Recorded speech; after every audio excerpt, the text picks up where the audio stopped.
and welcome back to Ignite Success, where we sit down with business professionals and business owners to talk about all kinds of topics like leadership and to hear their success stories to motivate and inspire you.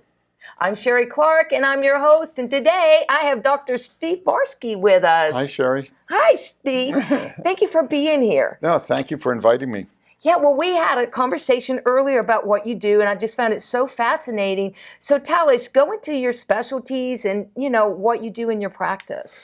Well, I work with all ages, children, teens, adults, couples, specialize in couples therapy. Also work with people that are on the autism spectrum.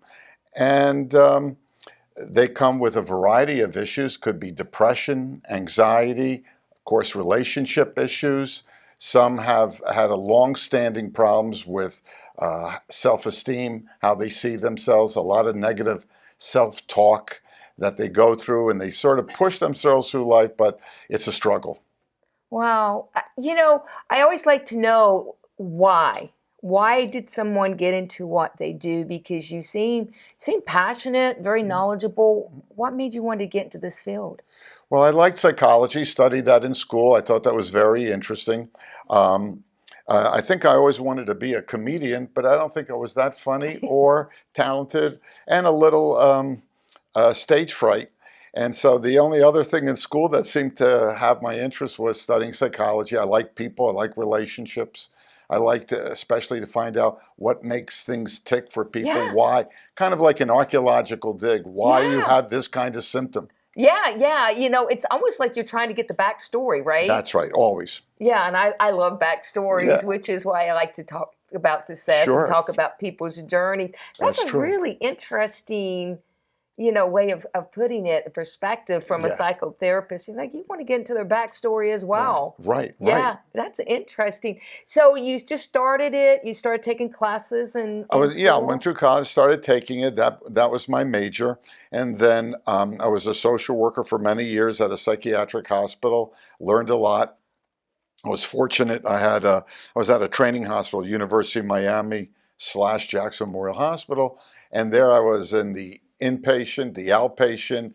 I worked with on the teenage unit, worked in the crisis clinic. So I had all these different experiences, and it was just very interesting.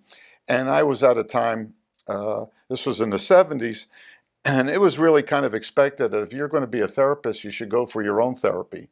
I had a dean at a school that said, just because I'm sitting at this side of the desk doesn't mean I'm not more wackadoo than the people that are coming, and that if before I infect the unsuspecting paying public, I should get my own therapy.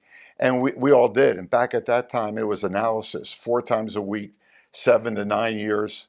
And we did, but it was well worth it. You understand yourself a lot. You understand really what goes into people.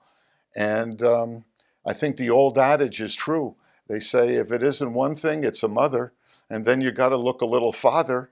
In the end, it's spilled milk, whatever happened. But society says you can't cry over spilled milk, but psychotherapy says you have to. I love that. That very is a great, succinct, right? Yes, That that kind of just explains it all It kind of in a flows. nutshell. Yeah. And nothing against parents. My experience actually is that anecdotally that the patients that I see, their parents had a worse childhood than what my patients had. Wow. And so it's kind of hope for mankind, or I guess it can get better. But it's all a development, temperament development, how things, what happens at certain times, how frequently, how intense. But the good thing is therapy is really, really effective. You help people understand the narrative that they've developed about themselves. That's so interesting. You know. Yeah, to put it in that way, and that, Yeah. Yeah, wow. Wow. So, one question, and maybe you've covered it, but maybe just, Sure. why do people need therapy? Right.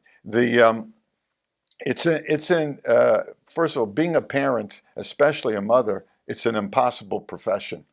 if you want to put it that way. Freud said there was three impossible professions: being a parent, being a diplomat, and being a therapist, because you have to navigate the relationship so much.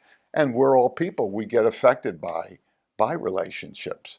So you might be frustrated with your child, but you can't blow them out of the water, because you have to develop a relationship in order to help them. You don't want a conflict.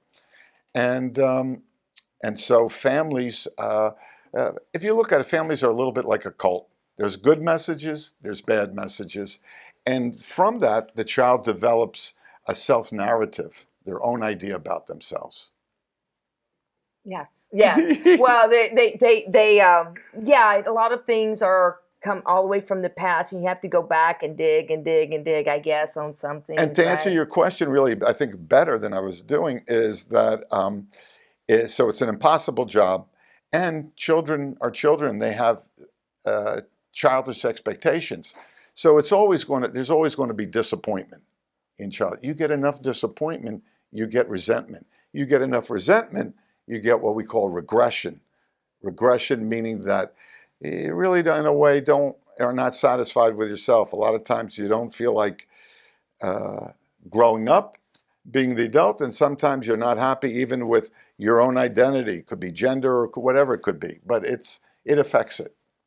And so Yeah, you run and struggle. So if you're kind of quasi about your identity, but you're married and you have a family, you're going to run. That role is very demanding. You're going to run into uphill battles. yeah, yeah. Well, thank you so much for being here. Thank you so much for Thank having you. me. And that'll be it for this segment. To know more about Dr. Steve Barsky, go to iwannabuzz.com. And I look forward to seeing you in the next one.